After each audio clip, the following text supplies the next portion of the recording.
Ludo Martens' lecture on Lenin's What is to be Done. Tonight, we will start a lecture on the party, created by Lenin under the picture of Thomas Sankara. It's difficult to judge in real time exactly what happened in Burkina, what was responsible, and what caused one or the other, but one thing is certain.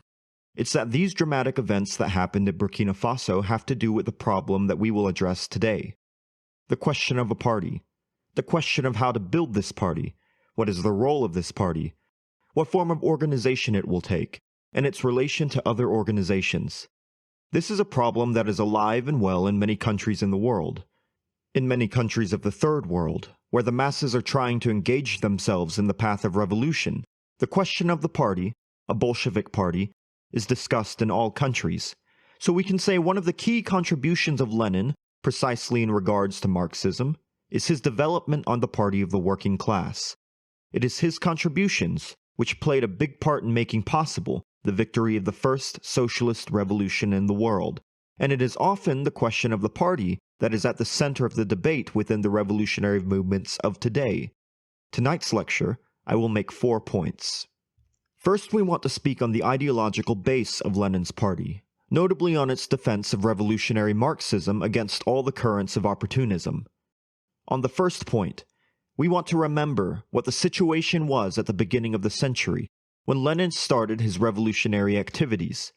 There were small groups, carrying themselves as Marxists, here and there, some students, some workers, without any ties between them within the revolutionary anti-Tsarist movement that was taking place in Russia.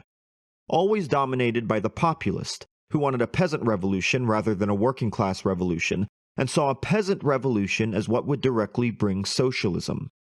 It was a big debate amongst the intellectuals, and the universities most of all, and, as it often happens in similar movements, everyone somewhat became a Marxist, or would pass themselves off as one, because populism needed to be critiqued from a Marxist viewpoint. There were people who then employed Marxism to critique this theory of peasant revolution, and who also used it to critique populism. So, there was a little bit of everything calling itself a Marxist at this time.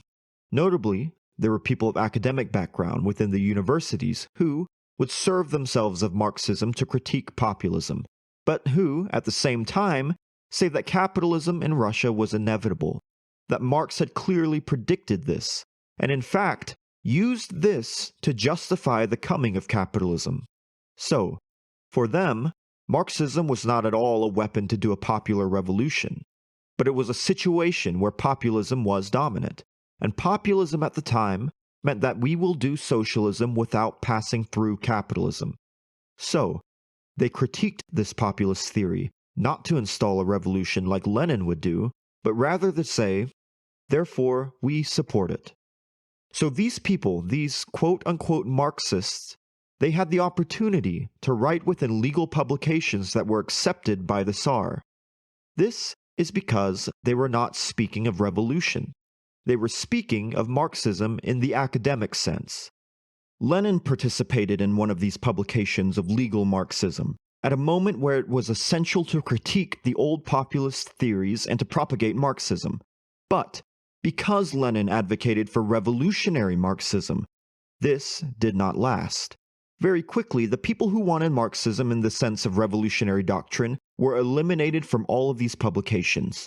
And then, it only consisted of Marxist writings that had gotten rid of all that was revolutionary within Marxism. So therefore, this is the situation in 1900, 1901, and 1902.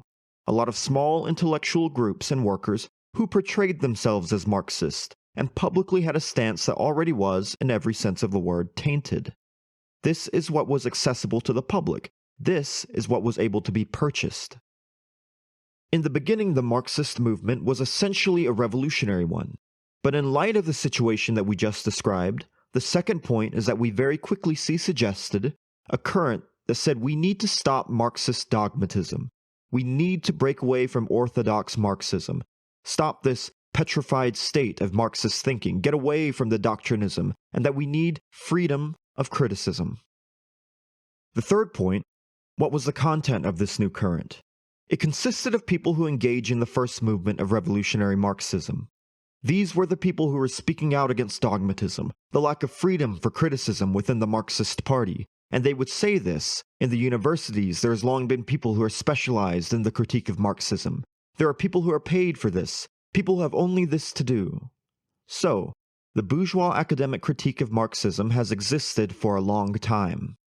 What this current is trying to claim is the right to bring all the ideas of critiquing Marxism, which is coming directly from the bourgeoisie, to bring this to our movement. These people said that it is not true that capitalism brings misery, that it is not true that the proletarianization of society is developing, that it is not true that the contradictions within a capitalist system become more intensified. For them, capitalism will develop well-being, eliminate contradictions, develop democracy, and through this democracy would regulate the problems of society. In other words, they were saying that the dictatorship of the proletariat was something of the past. It was no longer at all something that needed to be, now that capitalism was democratizing, that the progressive liberals and the Marxists had a wide terrain of unity, and that in a society where everyone had the right to vote, the question of violence to overthrow capitalism was one that need not be asked. This was their thesis.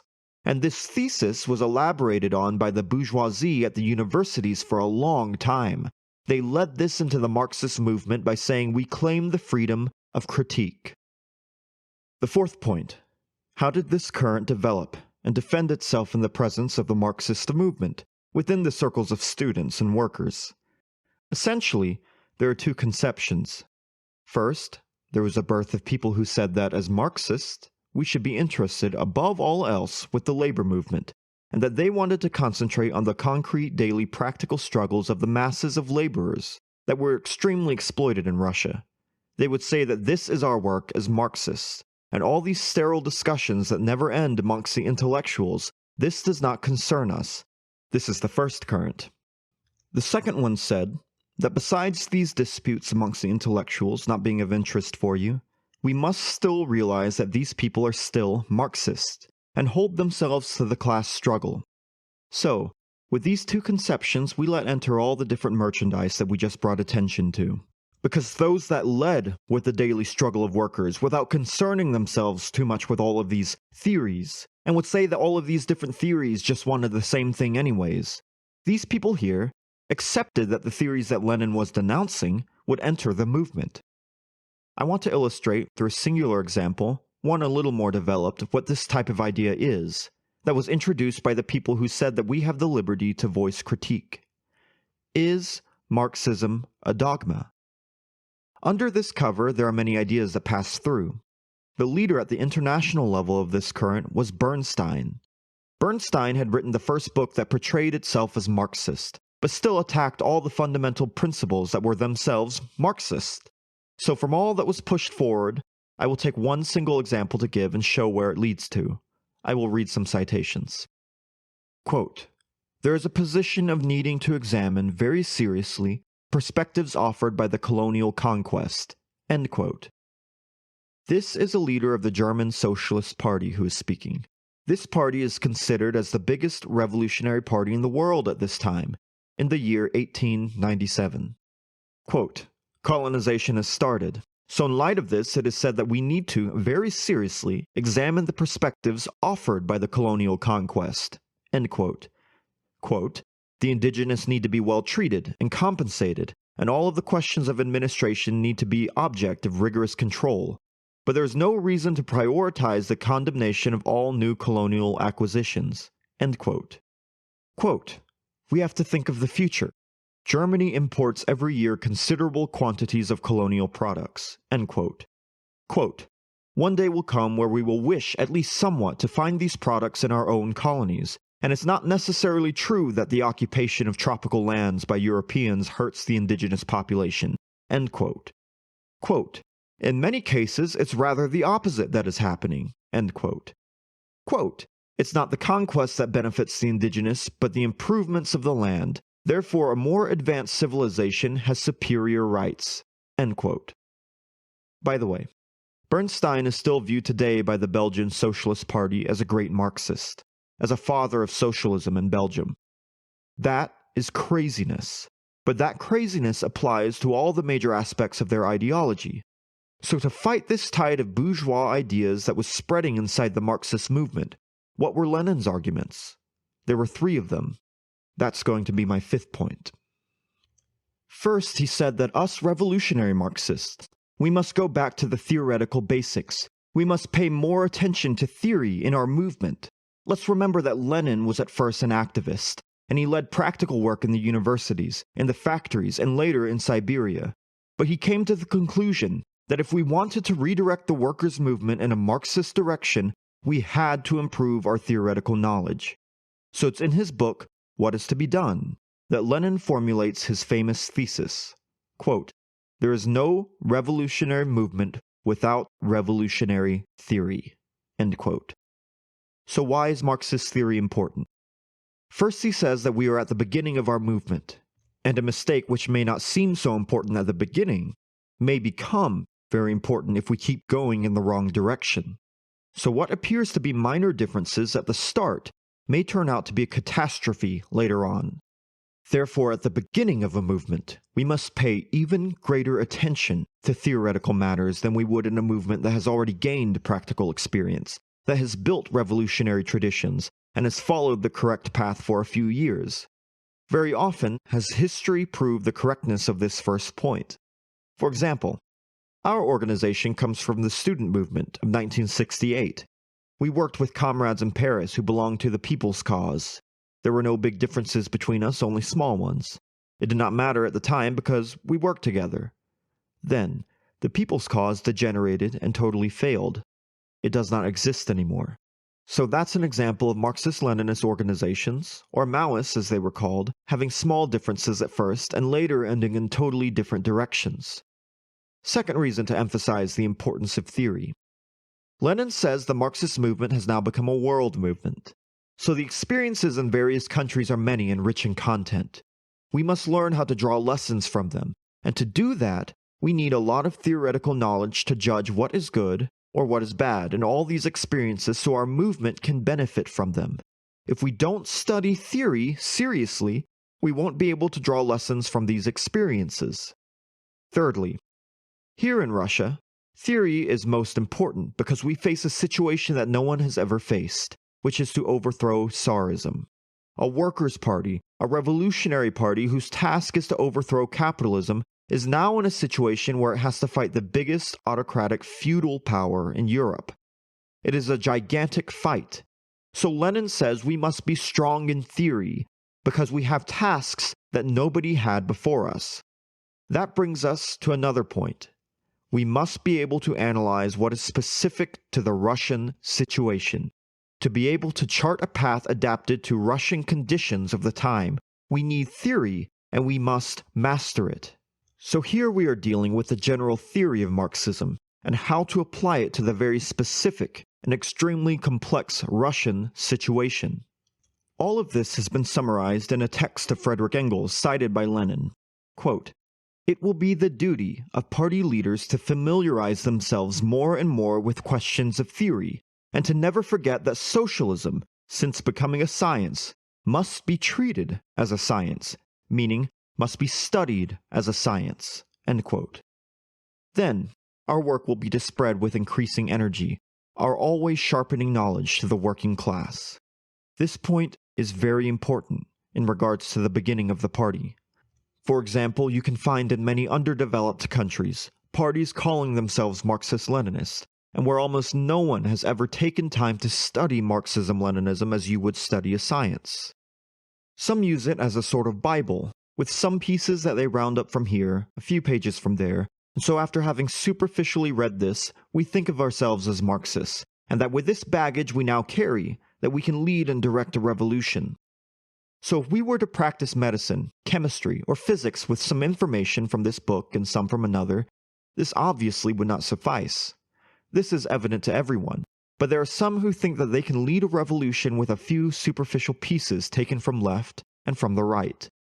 So it's important that from the start of Lenin's work, he underlines and emphasizes that Marxism is a science, and therefore must be studied as one. First task, to resume the theoretical work. Second task, He states that a party cannot develop as a revolutionary party if we don't learn to be vigilant in regards to opportunist currents. As such that we live in a country where the bourgeoisie is in power, opportunism is an inevitable byproduct and inevitably returns within our organization, so there must be a permanent vigilance and criticism of all the opportunist tendencies if we truly wish to survive as a revolutionary party. Third task. Lenin says that we must fight against the wavering and lack of concentration in the practical movement. In the practical movement, we see the small side of things and engage in certain activities over others, and as we carry out this day-to-day work, the overall concepts and revolutionary tactics of our program pass over us.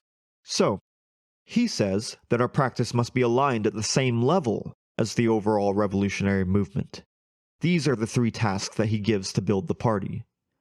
To finish this first point, a sixth subpoint to this, is this effort of Lenin to maintain vigilance and to strongly critique the opportunist and bourgeois concepts that would infiltrate the Marxist movement. This point here hit it right on the nose, because this vigilance was not being carried out in the socialist movements at the time, with such a firm and precise stance in the struggle against opportunist currents, and it was not at all appreciated by everyone. So, frequently there were attacks against Lenin, saying he's always looking for a fight, that he critiques everything, that he exaggerates everything. This was the general feeling at the time. In the beginning of Lenin's work in 1902 to 1904, there were many books inside the revolutionary movement of Russia, the socialist movement, that were written against Lenin. But the most violent as well as the most profound was the basic document that Trotsky wrote in 1904, quote, "Our Political Tasks," end quote. Here he accuses Lenin of theoretically terrorizing intellectuals and taking an orthodox stance, one that is very similar to the absolute truth that inspired the Jacobins in the French Revolution. This orthodox truth trumps all, and those who contest this must be outcasted, just as we should be ready to exclude those who have any doubts or questions. So, what he is saying is that Lenin is carrying out theoretical terrorism, that to him is an absolute truth, and all those who doubt this absolute truth should be expelled, and it is in this manner that he started a campaign against these concepts of Lenin. So to summarize, now, 70 years later, everyone says Lenin was a great revolutionary, and that his formation of the party is the model to follow. But we must not forget that Lenin was almost alone, and that even those who after the fact were cultivated as such, relentlessly attacked him at this period in time. Maybe, with their critiques, a last point to mention briefly, is the question on the liberty of criticism. The people, rather than the opportunists, who brought themselves to the movement would say, we do have the liberty to critique. And this can still be heard today. So perhaps some specific points on this are in order. When we speak of the liberty to critique within the Marxist movement, we must above all else also pose the question from a class standpoint. From which class position is this critique being posed? Marxism is a revolutionary doctrine, and is itself a critique above all else. Therefore, those who are Marxist and who are developing and cultivating Marxism, of course they are at the liberty of certain critiques. But their liberty of critique comes from and serves as a revolutionary position, such as criticizing certain aspects of theory that might be outdated or no longer relevant to the current situation, or to critique what may be delaying revolutionary conceptions.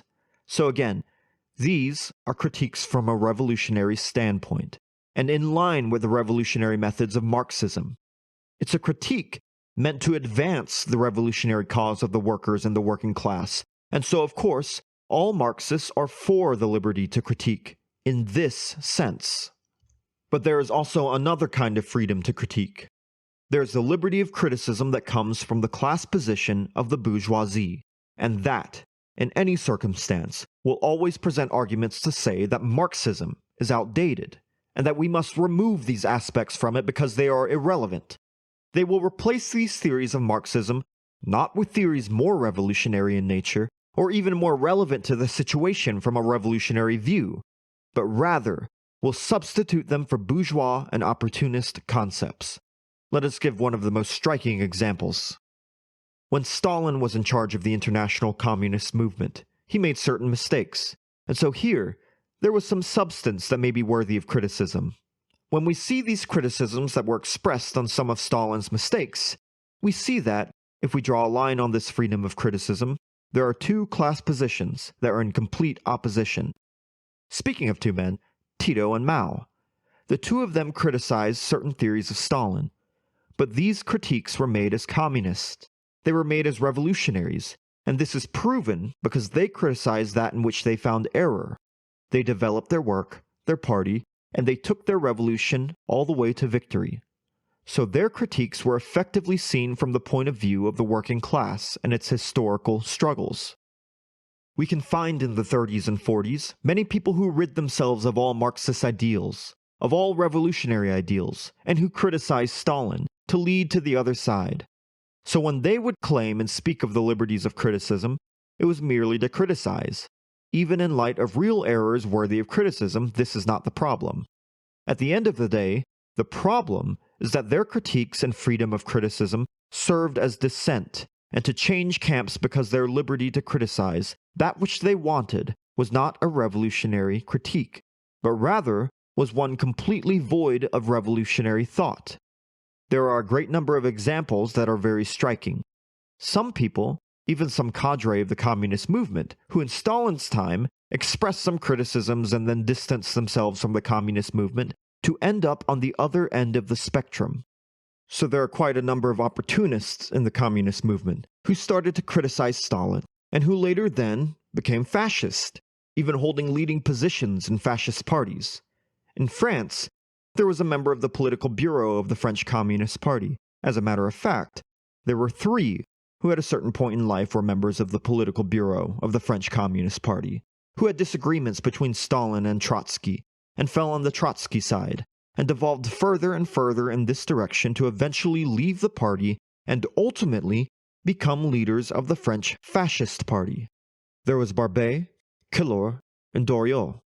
Jacques Doriot became the leader, the number one of the Fascist Party in France.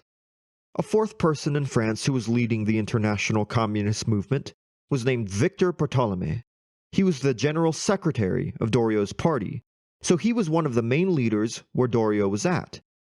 He wrote a book that showed his whole progression from communism to fascism. In this book, he criticizes Stalin and says that he betrayed the proletarian revolution, that Stalin critiqued and betrayed the world revolution, that Stalin purged old Bolsheviks, that Stalin installed an authoritarian power, personal power. All these critiques he made, where were they accomplished? On page 2 he says, quote, "When disillusionment pushes you outside of communism, what is to be done?" End quote. There was of course the Trotskyist tendency, but in my opinion, if we want to remain realist, only fascism offered him a revolutionary path. Therefore, he became the leader of a fascist movement. Now, these are of course some extreme examples, but these extreme examples are important to emphasize this idea that the liberty to critique is a term which can serve in any direction. And as Marxists, we are of course for the liberty to critique, but we demand these critiques be based in the revolutionary movement, the working class movement. So the liberty to critique that is applied must be judged by its results, just as the critiques by Mao and Tito are to be judged by their results. They were able to stay communist, and even realize the revolution, and prove that their critiques were justified. On the other hand, there has always been, and always will be, some people who smuggle in all the bourgeois rubbish, and even extreme right-wing ideas into the Marxist movement, on the basis of demanding the liberty to critique.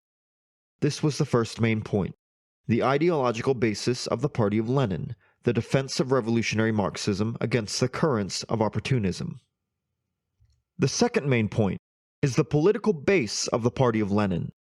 So what are the contents of bourgeois politics in the middle of working class politics, and what distinguishes the two? How are communist politics different from bourgeois reformist politics? First comes the question of the relation between the spontaneous character of the working class movement and its consciousness. This is a primary theme that was fiercely discussed in the Russian socialist movement. First, as an illustration, there was a current in the movement that was advancing a number of different theories, saying the progress of our working class movement these last years is that the workers are finally taking care of their own fate and have ripped themselves away from the hands of the rulers. So before, we had Marxist intellectuals who took charge of the movement, and who would say the progress is that finally the workers have taken their cause into their own hands. They would also say a strike fund, an association to prepare strikes in Russia, is more practical and more important than 10 political associations. They said as well, as Marxists, we must focus not on the cream of the crop of workers, the small minority, but rather we should focus on the middle majority of workers. Next, they'd say we must struggle, us the Marxist workers, not for waves of future generations, but instead for a substantial improvement of our own situation. So not some promises for the year 2000. The struggle must bring us concrete advancements of the near future. They did say, besides theoretical concepts, Marx clearly showed the consciousness of the workers develops from struggle, the daily struggle that the workers engage in. These are all theories that belong to the current that was mentioned in my first point, where they said all these theoretical discussions don't concern us. What concerns us is the working class movement itself, the organization of workers for their struggle. It rings a nice tune, and someone who presents this position well enough will be very convincing. That was the first point. On to the second point. How did Lenin evaluate this current? Well, Lenin developed the theory that the ideology of the spontaneous uprisings of workers is syndicalism, and that syndicalism as an ideology is a bourgeois current. This is to say that it is a current that will not surpass bourgeois society. So what does he mean by this? He says the spontaneous uprisings is where the worker is oppressed, bullied, and exploited, and now they spontaneously wish to fight back. They want to push back against oppression, and so they also know that they must unite with other workers, so let's all unite. This is the stance of the Union, to struggle against the bosses and to require that the government pass laws to regulate certain issues. This concept needs not knowledge of history, for it happens everywhere in every part of the world. It is the spontaneous uprisings of the working class. This is what we call in Marxist terms a trade unionist consciousness. So Lenin says that this trade union consciousness, we as Marxists view this as a bourgeois consciousness. This is to say that this concept that develops aims to fight for improvements of the workers' situation within the society that is in front of them. So this battle that erupts spontaneously in this way is not yet a battle to first indicate that which is essential to the society and subsequently dismantle it. This is not at all that. So why is it, in the spontaneous worker movements, that there's a conception that will not surpass the bourgeois cadre that presents itself? It's absolutely understandable, says Lenin. It's because we live in a sort of situation, in a society, where the bourgeoisie has dominated for tens of hundreds of years, and their ideology and concepts of the world have been elaborated on for a long time, where their vision of things is spread everywhere by all means, and has been for a long time as well. In fact, by the churches, schools, and by the media. So this is normal, that someone who lives in such a society, where these spontaneous ideas of struggle must be ideas which institute themselves inside the cadre of the society in which they are present. The third point Lenin says, as Marxist, we must be clear on the question of the connection between these spontaneous uprisings and the consciousness of socialism, and so for this, you need to know what socialist consciousness consists of. His theory is that socialist consciousness is not something that comes spontaneously from confrontation between the worker and the boss. And if we stay in the confrontation between the workers and the exploiters, we will miss many things that are essential to what Marx called the socialist consciousness. From Marx, quote, "Socialism, which we call scientific socialism. Well, what does scientific socialism presuppose? We can only speak of scientific socialism if this socialism is based in scientific understanding, philosophy, history, the economy, and the international situation." End quote. So, Marx and Engels, they took it upon themselves to conduct research and analysis. They put together all that the bourgeois had found more advanced, and they worked in a manner of critique in the domains of philosophy, economics, politics, history, and international. Thus, the Marxist movement cannot exist without this work that was taken up by Marx and Engels, and continued by all those who want to, in the following period of history, develop the socialist consciousness as it is. Secondly, the socialist movement and socialist consciousness cannot be built without including the most advanced technical knowledge.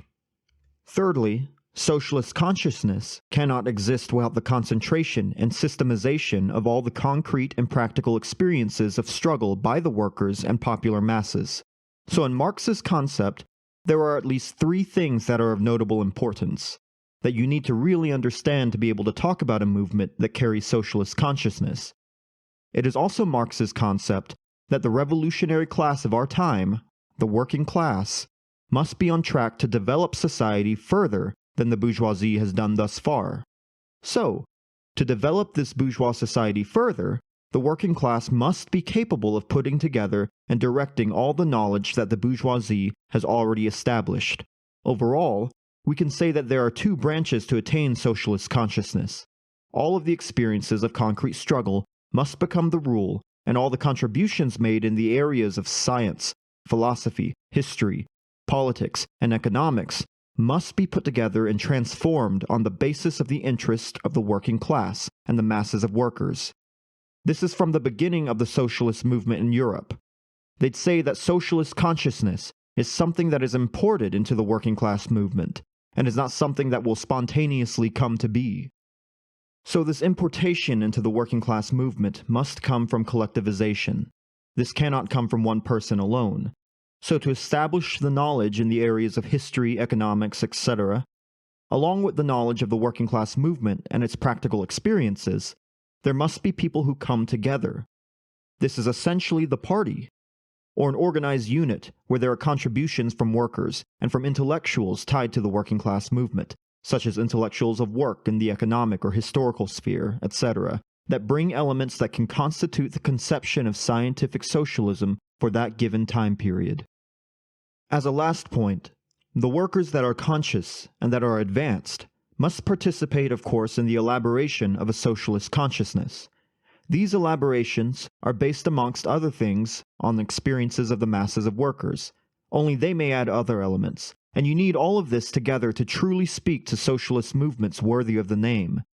It is on this basis that Lenin says, when we put in front of the ideas of workers for workers, the true workers' struggle, and that the workers have ripped their feet away from the hands of the leaders, all this accomplishes is taking a movement that bases itself essentially on spontaneous struggle, a struggle where the workers fix themselves.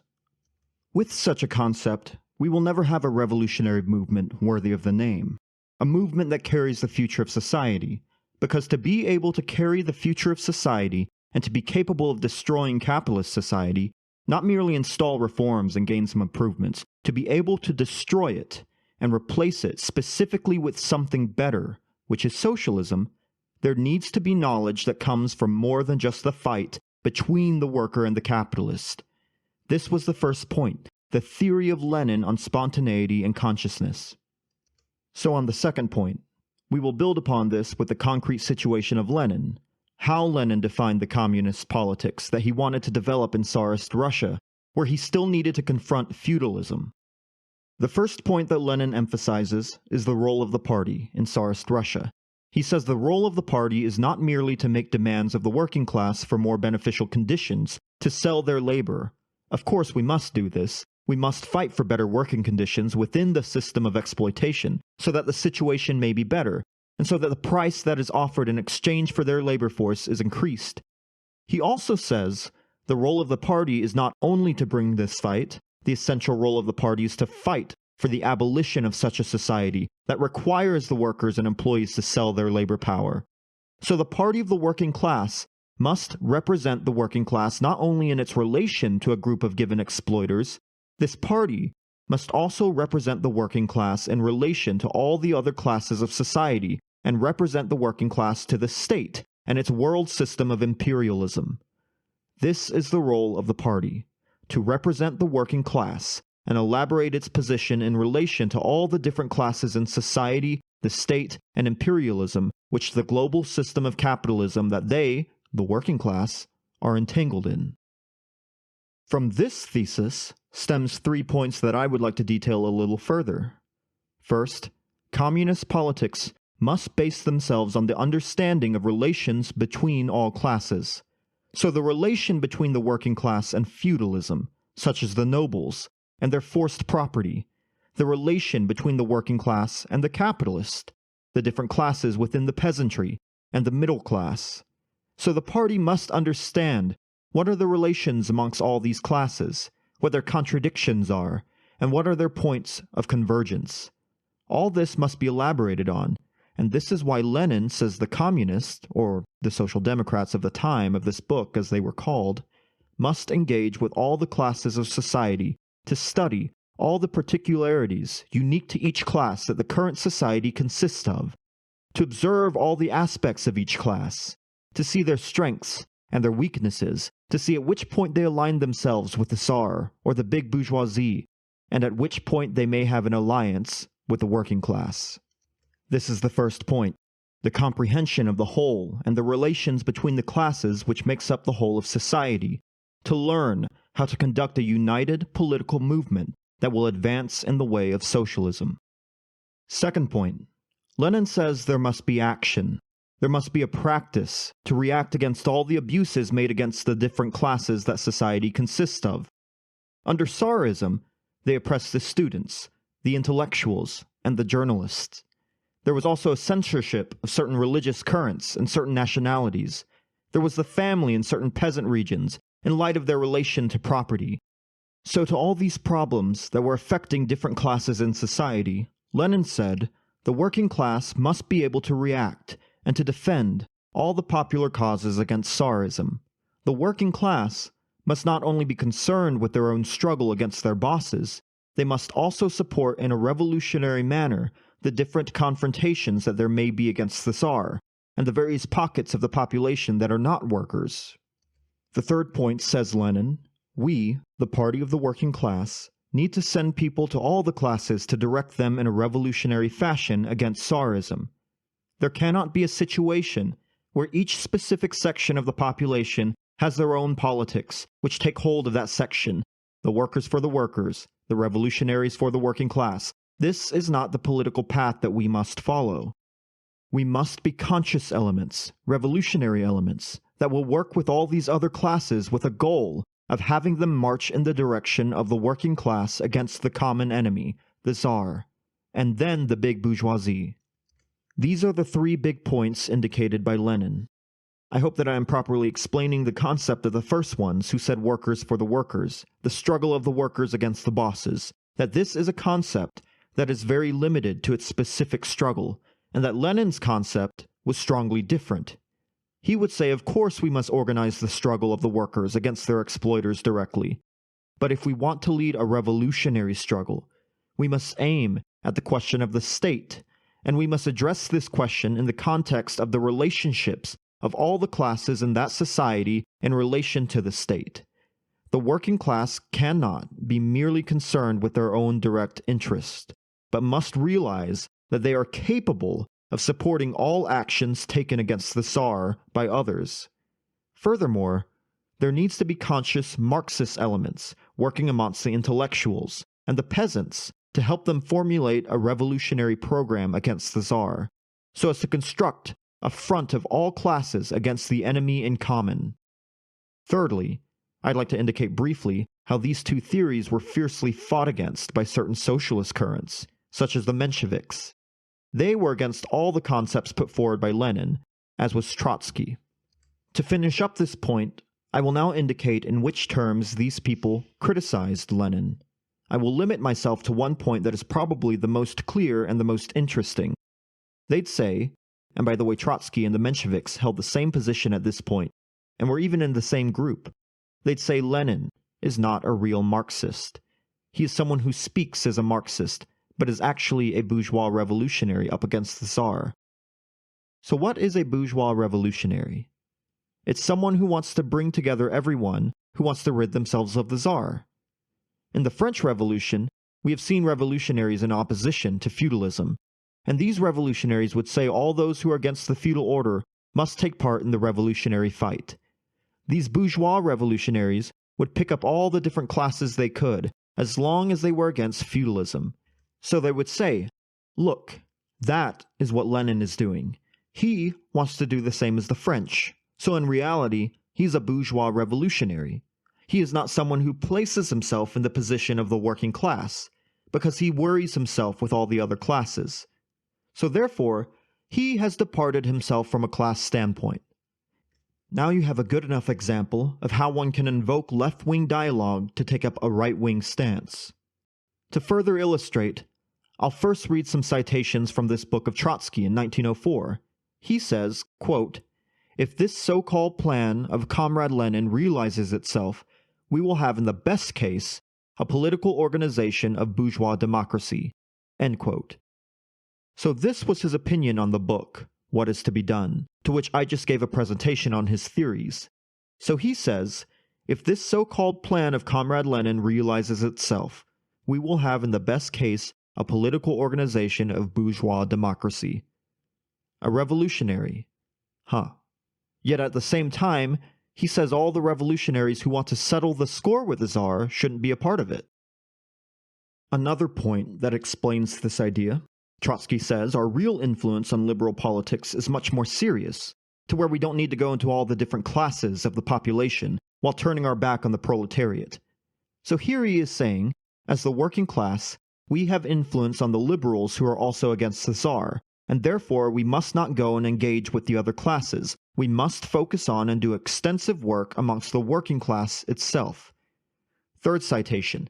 He says the leader of the reactionary wing in our party, Comrade Lenin, gives to social democracy a definition that is nothing more than a theoretical assassination against the class character of our party. So here he is saying that what Lenin is spewing out is a theoretical assassination. These citations are essential so that you may understand well the stance which is being taken.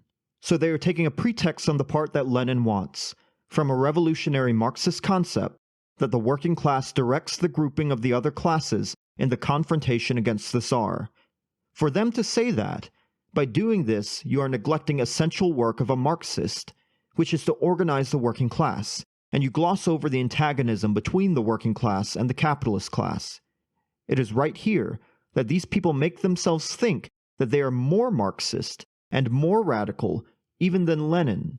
They are saying he is a bourgeois revolutionary. So you see that here is the problem. In Tsarist Russia, the principal contradiction was the Tsar and feudalism against all the classes of society, and the revolution to carry out was a bourgeois one. So Lenin had the concept that the working class, as a revolutionary class, must be at the forefront of this anti-feudal revolution. The working class must take charge of giving a program and training all the classes in a radical combat against Tsarism. And if the working class can lead this fight, the battle will be more profound, more radical, and sooner we will be able to jump to the next fight, which will be the fight for socialism. While the others want the working class to rely on themselves, presenting many Marxist arguments in favor of this, what the eventual result would be is that the working class would not give itself the ambition to lead these other classes in the revolution against feudalism. The argument is very much to the left, but the result is that the tasks of the revolutionary working class become lessened. Here for the second big point, the political base of the party of Lenin. First, the relations between the spontaneous uprisings and the socialist consciousness, and then the communist politics that Lenin defines for the working class in the situation of feudalism. To fall back to the working class and speak only of the struggle between workers and capitalists, and in fact forget that in a situation where we have feudalism, the nobles, and Tsarism, the revolution that needs to be carried out is a democratic one. And the working class needs to have a leading function in this revolution. Therefore, they must not solely worry of their own struggles against the bosses, but must also take charge of uniting all the classes in an assault against feudalism. Thirdly, on the question of the party which we developed on tonight, we cover the ideological base and the political base. Now, we will address the question of the revolutionary clandestine organization that corresponds with the program we just developed on. In light of the organization, and with everything that we have just said, this is what follows. Point 3. The Revolutionary Clandestine Organization. First, we must remember the situation in the organizational domain of which Lenin was in at the beginning of the century. Everywhere there were circles of intellectuals, students, and workers that were developed in a spontaneous fashion and then would be snatched up by the police for 6 to 12 months, maximum. Hundreds of thousands of people who disappeared in Siberia. Immediately a new group would be created without any links to the previous one and without any big preparation. They read a few pamphlets and brochures and then restart the circle in 6 to 12 months, with a new load of work, small and local. This is happening everywhere. No possibility of building something long-term, and to build it step by step. So this is the situation in which Lenin finds himself, and he himself made a circle and regrouped a few other circles, and then he was stopped and found himself in exile to Siberia for 3 years. This was the same situation for hundreds and hundreds of revolutionaries. This was the reality of the Marxist movement in Russia. So what should one do in such a situation? How do we organize? The theory of Lenin was that you needed to create an organization in the tight framework of professional revolutionaries, capable of ensuring firmness, energy, and the continuation of the struggle. This was his theory. In a second point, we will build upon his opinion against the opinions of those which were the latest bashing among Marxists. It must be known that at this time, everything was illegal in Russia, so a workers' union was not allowed, nor was a party, and so when the workers wanted to prepare for a strike, this was illegal. So because everything was outlawed, it's normal that when we discuss how to organize, everything was mixed and confused. So Lenin said, to be able to advance, we must first clearly distinguish in our situation between the workers' unions and the revolutionary organizations. As for the workers' unions, he specifies them as organizations dedicated to the daily struggle of workers. Now for revolutionary organization, he says this is an organization whose main task is that of carrying out a popular revolution that will dismantle Tsarism and its functions. He goes on to say that if we don't distinguish clearly between the two, we will not be able to resolve either of our problems, because first, the workers' unions, to be able to carry out strikes and gain reforms in the workplace, he says such an organization must be professional to each section of industry. This is evident. Second, such an organization must be very large. You need not be a Marxist to be in this sort of organization. All the workers who want to struggle against the boss must be able to join this organization. Thirdly, such an organization must not be so clandestine and conspiratorial, so it must be something that is at least somewhat open, if we wish to obtain gains from strikes in the struggle against the bosses. So, separated by industry, as large as possible, and at least conspiratorial as it can be. Yet, he says an organization that tasks themselves with overthrowing Tsarism, its police, and its army, this is another thing. So, if such an organization wants to survive, he says, first the framework of such an organization must consist of people who do nothing else. They dedicate themselves, day and night, to the task of organizing against the Tsar. Here, for example, he developed the idea that a worker, at this time there were many workers throwing themselves in the movement, who were often picked up by the Tsar and sent to Siberia. He said, a worker who is a very good organizer, who has a great capacity in the organizational domain, he cannot just stay in the factory. We need to find a way with the organization to be able to pay him a small salary so that he may take care of the organizing of workers permanently, going from town to cultivate the organization. So it must be taken into account that we are in such a situation where one organization after another is failing. So if we wanted to straighten out that situation, there effectively was no other way than that. By selecting the most capable and devoted workers and assuring them a small salary so that they may be assigned to instruct others in a truly professional manner how to organize, how to educate, how to conduct propaganda, how to teach and apply Marxism. So if we want to get rid of this situation, where one must improvise and thus very quickly fall from a hit by the Tsar. This is the path, said Lenin, to have a backbone of professionals specialized in the different branches of revolutionary work. Secondly, he says such an organization cannot be too big. On the contrary, it must be restrained, because the big problem was that the police, which was a professional police force and one of the most formidable ones in the world at this time, was of course in search of such an organization. So this is why Lenin said such an organization must be restrained and not be so large. As soon as it becomes too large, there will be all kinds of people who are not secure inside, and very quickly the Tsar will be capable of dismantling us. Thirdly, such a clandestine organization must be underground at the highest level. So he says if we continue to create an organization with a professional backbone that is not too big, and all the way clandestine, we will be able to accomplish all the revolutionary tasks as well as all the tasks of the struggle against the bosses, the tasks of the unions. But, he says, if we do as the others are prone to, by first creating unions or syndicates that are large enough, and then hope that afterwards these organizations that are more or less big will create a political party of the working class. He says we are exposed by all means, because when we start with such a large organization, you can be sure of police infiltration. Therefore, you can be sure that from the beginning it will be betrayed, and we will not be capable of accomplishing the tasks of our revolution, nor the tasks of the struggle against the bosses.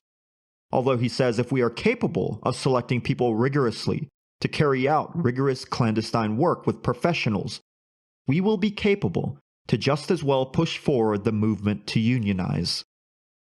How? Well, he says such a clandestine organization will have contact with the most developed workers in the shops. It will give precise tasks to these workers to inquire upon in certain workshops and businesses. It will not be apparent to its contacts that such a clandestine organization is behind all this, nor will it reveal who is part of it. A professional organization would be capable, when needed, to produce pamphlets and to distribute them. So, if there needs to be a strike in this or that business, and we have a setup of clandestine professionals who are in regular contact with some of the best workers of the business, on the day of the strike, we will be able to produce pamphlets and distribute them with a clandestine setup. Because we must remember that making pamphlets and distributing them, all of this is already kind of illegal and was very dangerous. So Lenin's idea was if we put all our energy first towards a clandestine organization, we will be in a much better position to push forward the work and daily struggle against the bosses, because all the aspects that need to be kept a secret due to the police can be acted on by this professional organization. Whereas when you prepare a strike, and this is done with a large organization, you can be sure that the Tsar will know who made the pamphlet and who distributed them. The others would say that Lenin would take in only the cream of the crop, so to say, of the workers, and wouldn't take the middle majority of workers. His rebuttal to this was on the contrary. Insofar as we know how to organize the best of the workers in a clandestine fashion, we will be able to push forward the activities of the middle majority of workers and all other workers in a manner much more effective. He says a clandestine strike is not possible. For a strike, you need to arrive at a point where everyone agrees that we need to strike. But to prepare a strike, it's much more effective if you have a clandestine organization, well prepared in all aspects of clandestine struggle. It's a much better situation if you have such an organization to be able to prepare a strike under Tsarism first of all. Secondly, a strike is done publicly, not underground, he says. But a strike can stay underground if nobody knows about it. For example, the workers take up a strike, but if there's no one to talk about it, then no one will know unless there is an underground clandestine organization that is able to transmit this information to all parts of the country. So, this is how he shows that a clandestine organization is the bond that permits the ability to forward much more effectively the struggle of the masses and to let them be known everywhere. So as to precisely advance the big strikes, there needs to be a clandestine organization that has no contradiction whatsoever between a type of professional organization very selective and the mass struggle, On the contrary, we specifically need such an organization to expand in a successful manner the bigger struggles. Now, of course, in this context, we are speaking under the dictatorship of the Tsar, but it is still the exact same reasoning in our day in such places as the Philippines, Chile, Palestine, etc. I mentioned this situation in relation to organizations as they existed before Lenin. Then we developed on his conception of revolutionary organizations in contrast to workers' unions for the daily struggle. Now I'd like to indicate one point of criticism that was made against this concept of Lenin. So if you will, each time after each point that Lenin put forward in his theory of the party, those that were not in agreement with his points of view fought him. This was around 1902 to 1904. In the theories of Trotsky and the Mensheviks at this point in time we find this. This book here is an analysis of what is to be done, and one step forward, two steps backwards, two fine works on the base of organization by Lenin, which are criticized in this book. He says Lenin's concept, or rather he says if we are to follow this concept, we will have the spectacle of a party stationed above the proletariat, an organization created for 9/10 of intellectual Marxists. This group of professional revolutionaries walk not at the head of the proletariat, but rather instead of the proletariat. Page 123. We have here a party who thinks for the proletariat, and who substitutes politically for the proletariat. Here we start to see the approach that the Mensheviks and Trotskyites were taking against the concept of a professional organization, one that is very restrained and clandestine. They're saying it's a party that is above the working class, and thinks for the working class. These sorts of arguments are nothing new. It may speak to those who have not put much thought to the question, because what it consists of is a situation where there is a dictatorship, and knowing whether such an organization is needed to amplify the struggle of the masses or not. Their position was that the path which Lenin was suggesting was not the one to take. So the type of organization he wanted to create was not what he said. It was a fake. If it was a party above the workers, one that thought for the workers and therefore was not a party with the intent of organizing in the working class. Lenin said, with such concepts we are maintaining the amateur nature of the situation, and maintaining a situation where all these small organizations, more or less amateurs, are taking care of the struggle of the workers against the capitalists. This type of struggle could, more or less, continue, but with such an amateur organization, the struggle against the boss is absolutely incapable of leading a revolution to overthrow the Tsar. In other words, we have unions more or less radical, but we will not have a revolutionary party worthy of the name. Now we arrive at the fourth and final point on the question of the party of Lenin. In the third point, we spoke of the clandestine backbone of a revolutionary party being a key factor to amplify the struggle. In the fourth point, we will now talk about a few points on the conception of this party. Everything that I have set up to now is essentially what Lenin developed in the Journal of Iskra that Lenin created in 1901, and what is written in the book What is to be Done. So it must be known, just as we said, Iskra was made by Lenin, Plekhanov, Martov, Zasulich, Axelrod, Potrasov, and the last to come was Trotsky. So it was 7 of them who collaborated on Iskra. In the beginning, they were 6, and then Trotsky was added. So the ideas that we have defended until now, all these people were in accordance with, at least in principle, at the time of Iskra. What is to be done was written at this time, and once it was released, all these people were with Lenin behind the theory of what is to be done. And this changed with the Congress of 1903, which started in Brussels and closed in London. The points on the concept of the party, to which we will further elaborate on now, are some points that were lifted for the first time in this second Congress.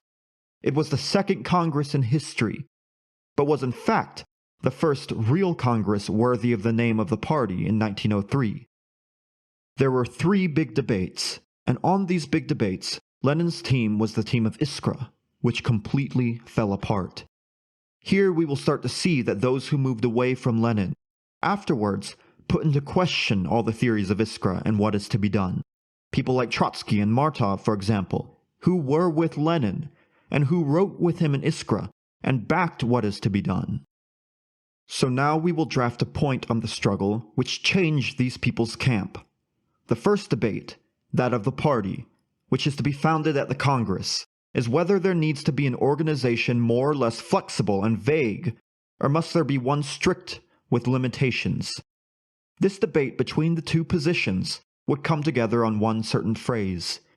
There, in the first paragraph of the party's statutes, there was a divergence between Martov and Lenin, who were two big figures of Iskra, who always fought the same battles, and for everyone was considered the same band. Then at the Congress, Martov made a proposition on the first paragraph of the statute, and Lenin proposed another. Where's the difference? A member of the party is one who knows the program. For Lenin and Martov, this was viewed the same.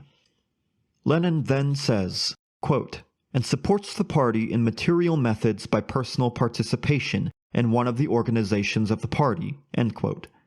So a member is someone who accepts the program of the party and participates personally in one of the party organizations.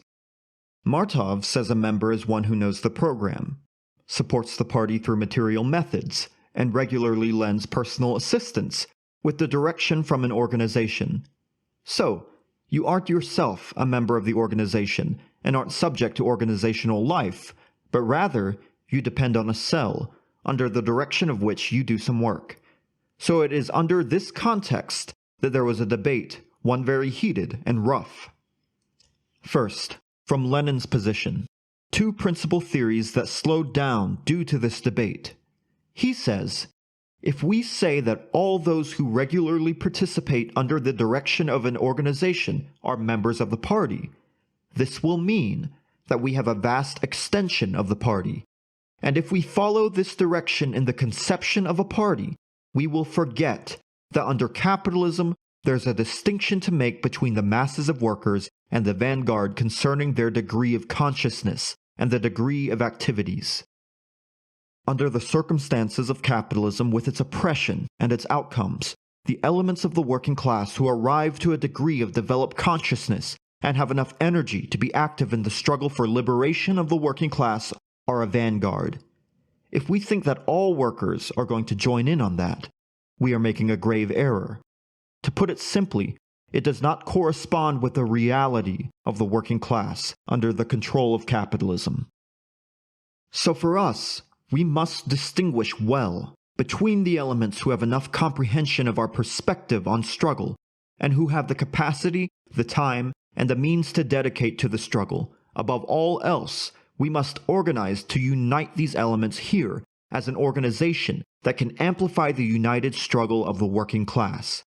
On the contrary, we must dispel a vague definition if we put in the party enough elements that are so diverse, such as where there are conscious elements and non-conscious elements, active elements and non-active elements, we will not have an organization ready for battle and able to direct and train the masses. This is the first principal divergence. There's a second. He says, for me the party must be separate and organized. We must accept that there are elements who have a minute sense of organization.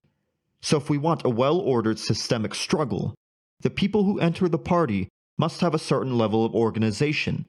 Or with Martov's definition, we won't have the basic level of organization, because in that party, you will recruit people who don't want to be organized, because they cannot join a cell where there is a basic collective life. For the base of the two principal objections, he says, first, how will you, Martov, control, direct, and discipline your members? So there will be many members who have the right to be members, and therefore have rights as members of the party, such as making decisions in the party, but who are unorganized and work irregularly under the direction of one of ours. But these people here, how will you hold them accountable? How will you effectively direct them? How will you keep them disciplined and dedicated? You won't have the means to do so.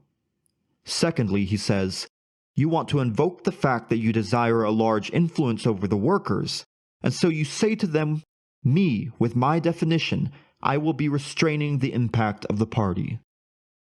Lenin says, on the contrary, the less there is in the party of indecisiveness, of uncertainty, and of a go-with-the-flow attitude, the more will we be able to amplify, advance, and cultivate the elements that are slightly less conscious.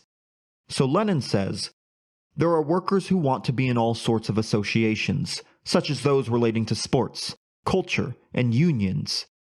They are part of these groups, but don't have the consciousness and don't want to dedicate their time to the party.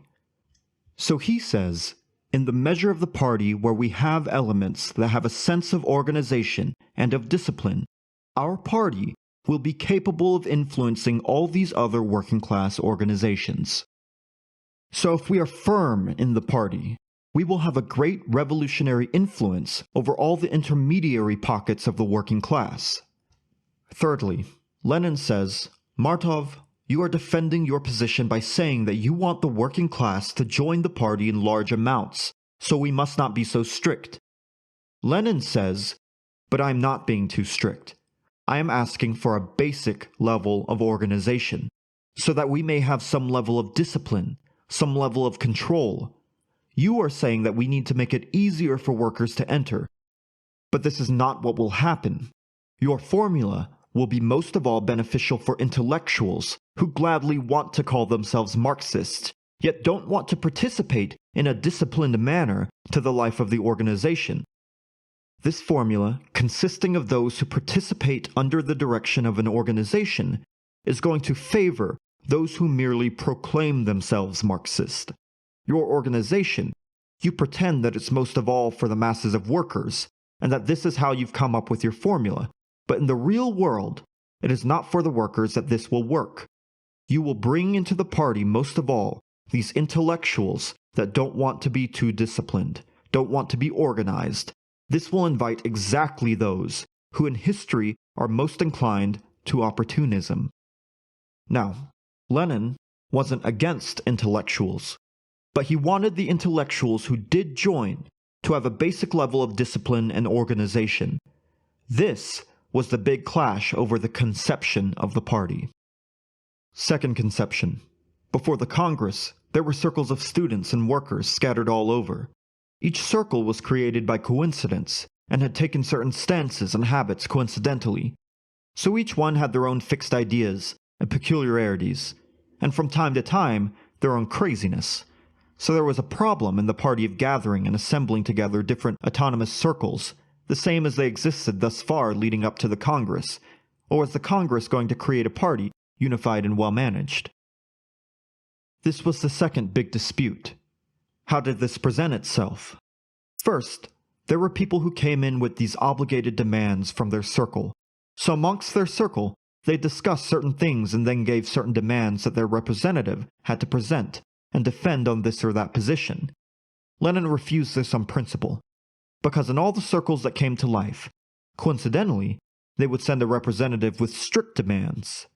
This would mean that everything is decided by all the small circles, because it's these circles that have obligatory demands from the militants. No longer is it the Congress who makes the decisions. Lenin says the Congress is the union of all the representatives of each circle whose task now becomes that of systematically organizing each circle under the authority of the party. The main organ of the party needs to be the Congress. Nothing can be above the Congress. But if someone comes to the Congress and says that his circle told him that he must defend this or that position at all costs, then the Congress no longer remains the superior organ of the party. Therefore, it now becomes the circles who have the power to decide this or that position. This was the first discussion.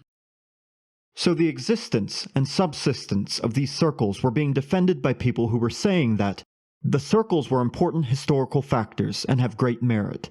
It is them who carry the party. It is them who make up the life of the party. So because they have such great value, we must let them be. So the theory to defend the circles is to leave them as they are with much autonomy. Against this theory was constructed Lenin's concept. At the heart of the question regarding the party is the principle of centralism. He said that the party can only be built on the following principles. All the units that go into the construction of the party, their circles, send the most revolutionary representative that they have in their group, the one that they think is the most able. These people here make up the Congress, and it is the Congress whose task is to systematically build up the party, and who will now clarify how the party will work, what are its rules, how should the party carry itself, and what is permitted and what is not permitted. He makes clear all of this. There will be certain habits developed in this or that circle that will need to be eliminated, so it will be necessary for the central organ of the party to make the positions of the big questions. The Congress must elect leading organs of the party, and it is these leading organs who must define political principles for the whole party. If these organs are not functioning well, then the next Congress will elect others. So it will be the Congress who decides on the central organ, which will have the job of leading and clarifying the path forward for everyone. This is Lenin's principle on centralism. All those who wanted that their circle continues as it always has, and that nothing changes in their circle with their old habits remaining intact, and that the old friendships remain, they were against this idea here. It must be understood that if the Congress decides on something, a member who knows the program and works in the organization must pass on and apply the decisions passed by the Congress in all areas of the party, or else there will be no party. If until now, a circle considers that Jean or Paul or Pierre, who come once in a while when they want, as members of the party and don't participate regularly, this is something that must change. So, there will necessarily be certain habits amongst different circles that will need to change. This is to say that all of the party will need some rearranging on the principal basis of what has been elaborated on by the superior leading organ. Maybe in our day, this seems evident enough, but back then this started violent struggles and disagreements in the party. We can also see that each time there was a new party being created somewhere in the world, this same debate was taking place. On this debate over the substance of circles and their more or less autonomous nature brought with them the breaking of Iskra. Iskra was 6 people. Trotsky came in at the end, and in general, when speaking of Iskra, we speak of the 6. On the debate regarding who can be a member and who cannot be, as well as the other debates in the Congress, there were members of Iskra whose positions wavered. So when the Congress decided who will be part of the editorial staff, there were different positions. Lenin didn't want to take back the 6. He found that the behavior of at least 3 out of the 6 was drifting too much. They were not firm. So Lenin proposed at the Congress to elect 3 members to the editorial staff, Lenin, Martov, and Plekhanov, and to not re-elect the other 3. Martov and the 3 others took this very negatively, and said that Iskra had worked out just fine until now.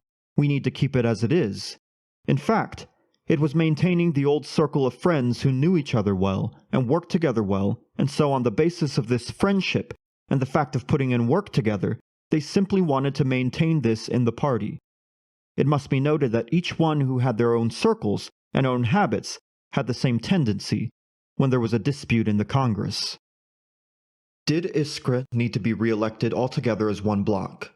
Or does there need to be reflection and questions raised on the performance of these 5 to 7 years that had a revolutionary behavior, more or less? This must be overcome through principles, and not habits of circles and friendships. All opportunists in the party, who wanted to continue their program, their circles, and autonomous nature joined forces, of course, in this discussion, and offered a block. So these discussions on Iskra led to a formation of a front consisting of all the elements that were created in response to the revolutionary line and the decisions made at the Congress. It is at this specific moment that you had a front made up of all sorts of opportunists and the old members of Iskra. As a side note, it is no doubt interesting to see in the debate of 1903 how Lenin, with such lucidity, analyzes the behavior of everyone and can see the indications of opportunism regarding fundamental questions. Because this was not at all clear-cut, you needed a certain level of perceptiveness and a deep and attentive observation. So it is very interesting that the 3 people who Lenin criticized in 1903 and asked that they not be re-elected to Iskra, that these people, during the First World War, all supported the war, and when the Bolsheviks took power, they all supported the civil war from the side of the bourgeoisie and old Tsarists against the Bolsheviks.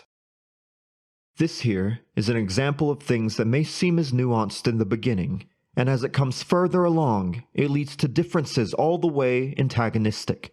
It is also indicated effectively in this question that Lenin made proof of great perceptiveness. This now leads to the third point of debate in the Second Congress, or rather after the Second Congress. First is that of a loose or strict organization. Second is the subsistence of autonomous circles, or unified party.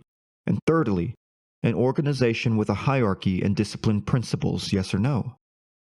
Directly after the Congress, there were in all the circles of Mensheviks positions which stated that Lenin is conducting organizational harshness, and that he is blinded by the aspects of organizational bureaucracy.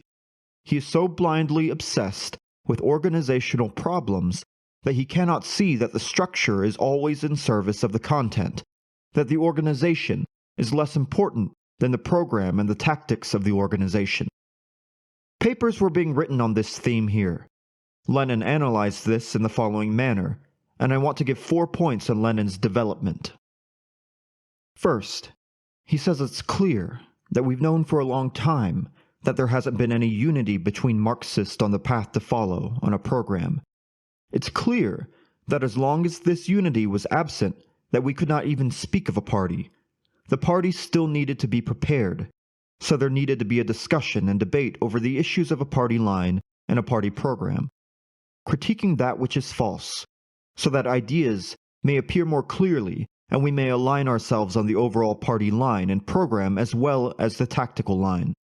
But this work here was done with Iskra for 2 years. All the big questions of program and tactics were discussed long and hard. Those who took a position of opportunism were beaten and no longer even defended those positions.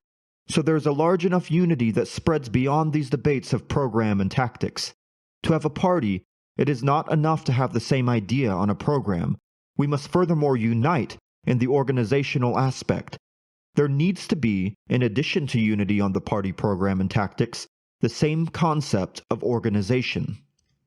So you must know what the statutes of the organization are, and the rules are. What is the biggest problem today in real time for us revolutionaries in Russia? It is not the debate of party program and party line. There are not many significant differences left on that. Our big problem now is that our organization is very late in terms of organizing. We are not at all on point. It's always do-it-yourself amateurism, and if we don't progress in Russia, it's because our organization is not developed and organized enough. And these are the limits of our organization that will permit us to advance in the area of party program and its content. This is the backward state of our organization that creates a lot of wasted energy, such as people who fall to the hands of the police and are sent to Siberia uselessly. And the fact that our organization is not well built makes it to where there is a discrepancy between our words and our actions, because we don't have the tools to put our words in practice. So he says in the actual situation of Russia, it's very much the question of organization that is at the center of attention. So what you are doing, Trotsky and the Mensheviks, you uplift problems which have been solved for a long time. To run from the more important and complicated problems of here and now, you spew out that content is more important than structure, that the program is more important than organization. These are all things that everyone knows, but right now, these are not the problems. So all your long developments on these subjects here are an excuse to steer clear of the burning debates at hand, the actual debates. And in this debate, you have taken opportunist conceptions of organization, an organization very big and very lenient, where we won't know how to lead its members. And on top of that, you've adopted an anarchist stance, and this is the problem. You say, yes, well, organizing is less important for the program, but on the contrary, it is exactly in the area of organization that you introduced concepts of opportunism, and where you are starting to conduct anarchy. There, I should explain a little. When the Congress voted in the majority for Lenin's formula, this draft was not accepted by all. We have said that indeed we must see how everyone will carry themselves, and the majority of the Congress elected Lenin, Martov, and Plekhanov, and not the 6 as a whole. After this vote, Martov got up and said that if it's like this, then I will no longer write for Iskra. And after the Congress, he refused to write for the newspaper. So this was the way of the boycott. The rest who were not re-elected to the editorial board also decided to boycott the editorial board and the central organ. This is an example of anarchist behavior. An elementary rule of organizational life is that when we lose on a vote, we submit to the majority and practice discipline. Quit the dispute, and in 3 to 4 years, possibly revisit the issue and bring it back up for discussion. But when you are on the side of a minority of an issue, to boycott the work and to leave the organs to which we were along to is anarchistic. It's clear that if you allow this in a party, this party will not exist, and in less than a year will disappear. Each one will have their own issues that they wish to boycott or sabotage, because they are not in agreement with this or that issue. So there wouldn't be the most elementary of rules, which is the submission of the minority to the majority.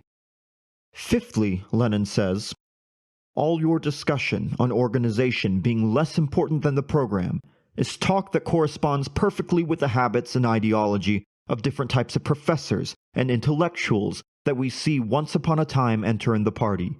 And their most valuable point was their incorrigible individualism for most. So for these people, they gladly are in accordance with our program, and will gladly say all this is correct, and agree with all of the ideas, but don't ask them to be organized and disciplined, because being organized for them is like a monstrous thing, where they see their personality and their liberties being bullied. So when they, as intellectuals in this party, must follow the rules, where the minority must conform to the majority, they find this to be unacceptable. If the inferior organ must submit to the superior organs, the same thing, same critique. If there is a division of labor in the party, they find that this impedes on their freedom to study. So when you have a party, there must be a certain question that be resolved first. Normally, you would assert priorities to different comrades, and will carry out a division of tasks. Therefore, there must be an organ to direct and indicate which tasks need to be accomplished and then assign them. If we have the habit of saying, me, I defined my own work, my own research, and need the freedom to choose my own work and development, it's clear that you could not have systemic and rational politics in such an organization, that you will be heading in all different directions. So Lenin says, on the people who are against the party and the bureaucracy, they are trying to protect their individualism. There's a great number of intellectuals who entered the party, and who are in fact preventing the rational function of all organization, not only the revolutionary functions. I will finish by indicating that all these points I presented on the development of the organization, hierarchical, and discipline by Lenin was the debate the most relentless and the most bloody amongst all the debates between the Mensheviks and Bolsheviks. So in his book, Trotsky says that Lenin wanted to create little robots, create men who are patchy, very unilateral, and walk a fine line, and that Trotsky's concept of wanting to develop this political personality globally will make his will respected against all the centers of the party, by boycott if necessary. Page 140.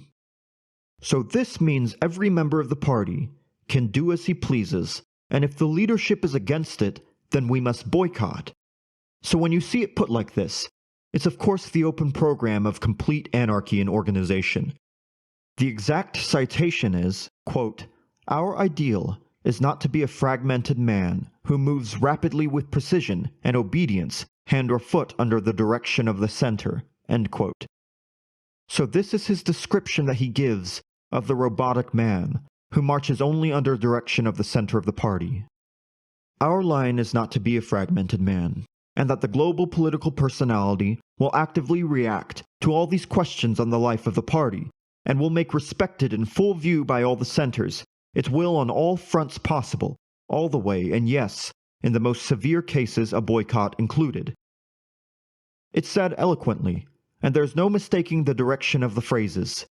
He defends as well the existence, since he was number 7, of the editorial board, and since the editorial board was not re-elected in full, he defended as well the circles, and the groups that existed before, as well as their autonomous nature. Page 154. Until the Second Congress, isolated communities all the way independent existed as entities both real and formal. Lenin thinks of turning the real problem, which is to develop in and with work that is accomplished in common with a sentiment of moral and political responsibility, by giving to the Central Committee the right to dissolve all that finds itself crossing in its path. Is it therefore indispensable to realize the stupidness of the centralism by Lenin, where all the real elements of the party, where nothing and no one isn't under control, and opposes any resistance to the Central Committee in their insignificant attempts to disorganize them, but all serious and important tendencies placed before the alternative will dissolve themselves through the spirit of discipline, or will they fight for their existence without taking into account any discipline? They will choose, for sure, the second eventually. It is clear what he is trying to say. When reading a citation, it's always a little complicated to explain, but what he is saying is straight to the point. What Trotsky is saying is, before the Congress, there were all kinds of entities, more or less independent, that existed. So at the Congress, Lenin won the majority, and they decided on a number of different things. So now the decisions that were taken at the Congress were to be put in effect everywhere. So he says that they are going to disrupt the life of all existing units, and he is making a call to all the existing units to refuse without taking into account any discipline. So Trotsky's saying these circles, who have their own habits, their specific forms of work, their own rules, they are not at all obliged to follow the strict discipline and imposed from the top by the Congress. It's clear that all elementary forms of organization are to be refused. So if the Congress, which unites all the best elements of the party, can no longer decide anything because no matter what is to be decided, there's a call to not follow the discipline of the party, there will no longer be a party, and for sure, not a revolutionary one. This was to indicate some of the objections that were made against the Bolshevik Party that Lenin created in 1903. We can continue all this by underlining that when we see the development of the Russian Revolution, it is no doubt the concept of the party of Lenin, which is the basis of its victory. So if Lenin, on these fundamental principles, hadn't created a clandestine, disciplined, and firm party, even in the hardest of conditions, never in the Soviet Union and Russia would we have been able to realize the October Revolution, which led to the creation of the great Soviet Union. And so it can be said that since that time almost all victorious revolutions in the world, who are developed in the socialist sense, have proven and given justice to these basic principles indicated by Lenin, because only a party, constructed on these principles, can concentrate all the vanguard elements in a given society, can concentrate all the scientific knowledge there is in society. That only such an organization can act in an effective fashion, united and disciplined in every circumstance, legal and illegal, in a situation where the revolution is at the forefront, and in a situation where the revolution is taking many hits. And so we can say that it is this party here that constitutes the key to victory in the fight for socialism. And we hold this true tonight. Thank you for watching this full-length class from the People's School for Marxist-Leninist Studies.